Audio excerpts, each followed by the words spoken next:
Alright, let's shift some dimensions and solve some puzzles. It's quantum conundrum time. Then I flip a switch and fluffy is everything.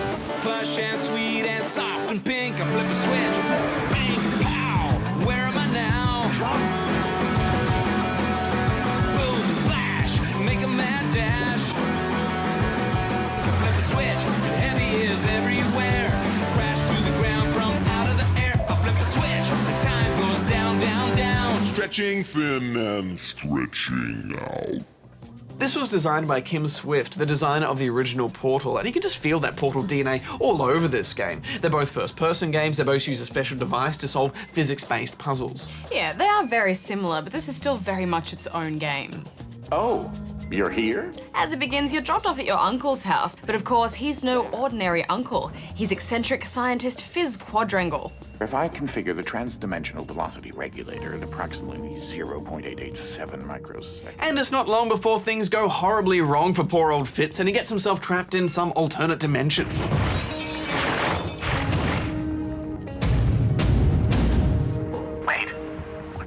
It's then up to you to work your way through his vast mansion and save him from wherever he is. Fitz is basically this game's version of GLaDOS, providing some not-so-encouraging banter and useful hints along the way. He's nowhere near as funny or snarky as GLaDOS, but he's still a pretty entertaining guide. Like a pan-dimensional bunny rabbit, hopping across a landscape of quantum fields. And any Trekkies, or as we prefer to be called Trekkers out there, will recognise the voice actor as John Delancey, who played the delightfully quirky Q on Star Trek The Next Generation.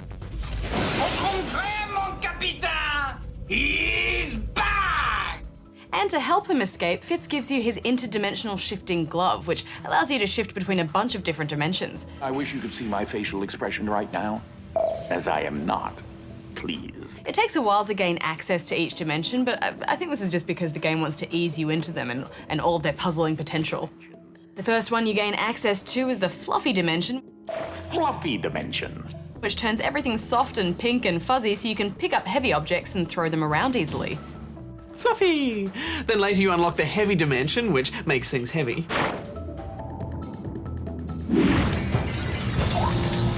After that, you earn the slow motion dimension and the reverse gravity dimension. And once you start combining all of these dimensions to solve puzzles, things get very interesting indeed. For example, you might use Fluffy to pick up something and throw it, and then slow down time to jump on it, and then reverse gravity to surf it across a gap. That was unexpected. Wait, was I just there? And in another nod to Portal, most of the puzzles use weighted companion cubes, or safes and cardboard boxes in this case. And you use these to smash windows, activate switches, or form stairs and platforms to jump across.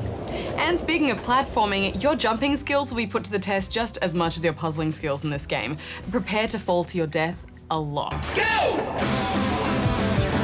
Sometimes the act of slowing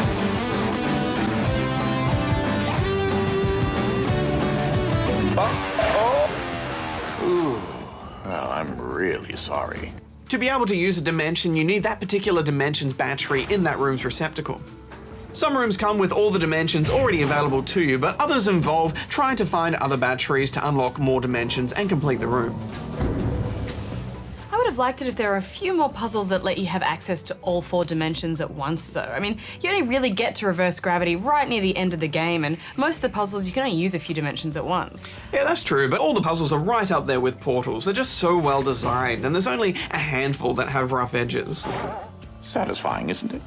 And just like Portal, it shows you everything you need to complete the puzzle. It's all right there in front of you, and it just takes a bit of trial and error to figure it out. And when you do figure it out, you feel heap smart.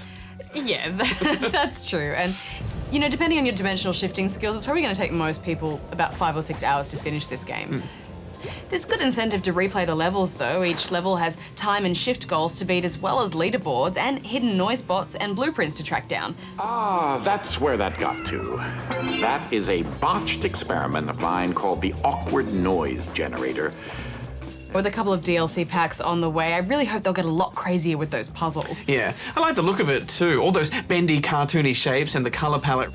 And I love the way that the paintings change depending on which dimension you're in. I loved Ike, that weird little cat creature thing that kept popping up. He was a bit creepy in slow-mo though.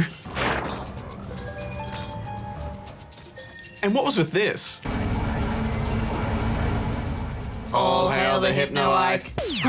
But we should wrap this up. Hex, final thoughts? Well, I loved it. It has all the intelligent design of Portal, but with its own unique twist. I'm giving it 8 out of 10. Yeah, it's fantastic. I'm giving it 8.5. I'm giving it 11 out of 10.